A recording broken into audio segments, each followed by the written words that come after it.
Every night, you plan to do better. And every night, you don't. Because by the time you get home, your decision balance is already at zero. Not low, not almost gone, zero.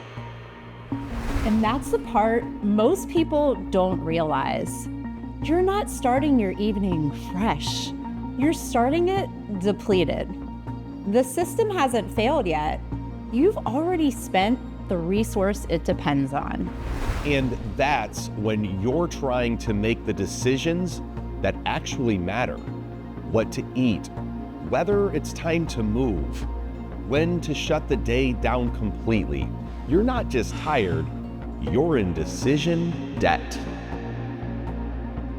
And the longer this goes on, the more it compounds. This isn't just about tonight. It's about what repeated nights like this turn into. So why are your most important health habits happening at the exact moment your brain stops working? And if you've got nothing left at the end of the day, what systems could possibly work? Before you try to fix this, you got to see the pattern you're actually stuck in. Because for me, this was happening every week. Monday, I'm locked in. Tuesday, still solid. But somewhere around Wednesday, things start feeling heavier. Not physically, mentally. I get home, I open the fridge, and I just stand there. Not because I don't know what to eat, but because even deciding feels like work. So I sit down, grab my phone, and tell myself, just 10 minutes. And suddenly, it's 10:30, I haven't eaten, and I've accomplished nothing. And that's not a discipline issue. That's what it looks like when your brain runs out of usable decision energy.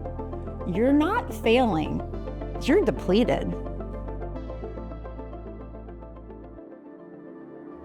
It's not just stress, it's decisions. Way more of them than you think. From the moment your day starts, your brain is working. What to wear, what to eat, what to check first. Then work hits. It's emails, meetings, messages, constant small choices all day long. And none of them individually feel like a big deal, but your brain doesn't treat them as free. Each decision is a withdrawal. And by the time you get home, there's just nothing left. You're not just tired, you're in decision debt. Your brain's decision account has a daily limit, and most people hit that limit long before their day is over.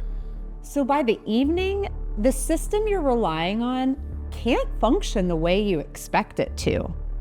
And you've probably felt this.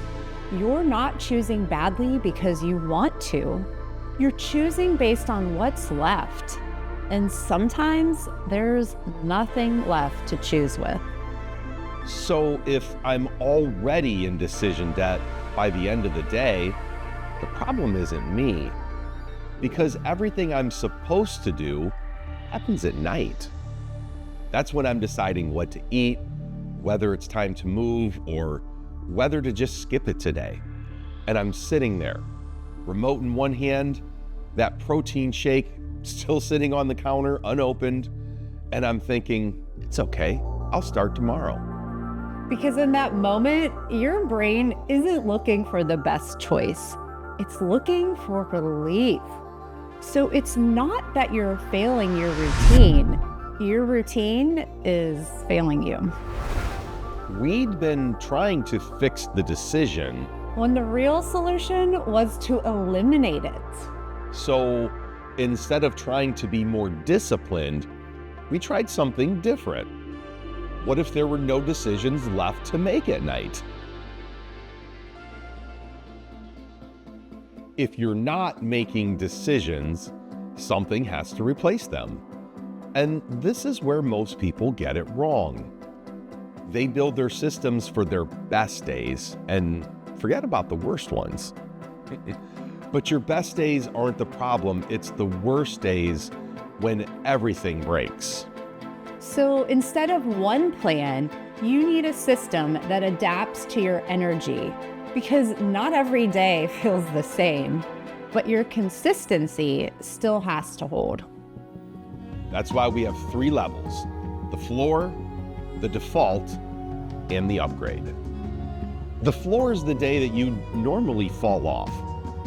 This is about not losing ground. So the floor removes the question. For me, it's a 10-minute walk around the block, a pre-made protein shake, phone on the charger in the kitchen at 9, no thinking, no negotiating.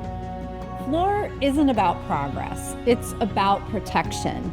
It's what keeps your future intact on the days where everything else falls apart. Most days look like default. This is it. This is your baseline, what a consistent life actually looks like. It's a real meal, it's 20 minutes of movement, it's lights out by 9:30, we'll call it 10. Decisions already made, already loaded, zero thinking required. This is where most of your results come from, not extreme days, repeatable ones. This is the level that actually builds your future. And the upgrade, that's the days when you've got fuel left in the tank. This is where you actually move forward. Zone 2 for 45 minutes. Meal prep for tomorrow. That's where the needle really moves. But this only works because the other 2 are in place. Progress is built on consistency, not the other way around.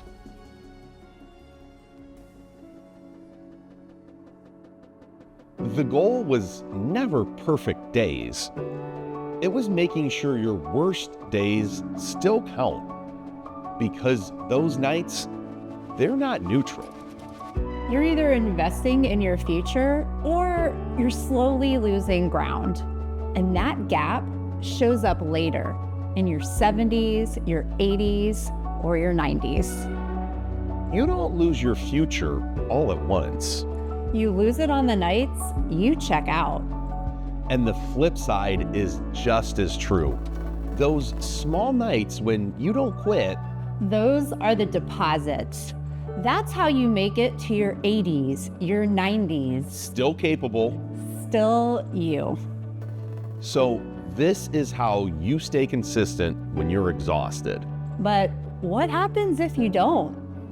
We didn't just want to talk about decision debt. We wanted to see what it turns into. So I put on an aging suit. To see the future cost of today's decisions. Meet Agnes.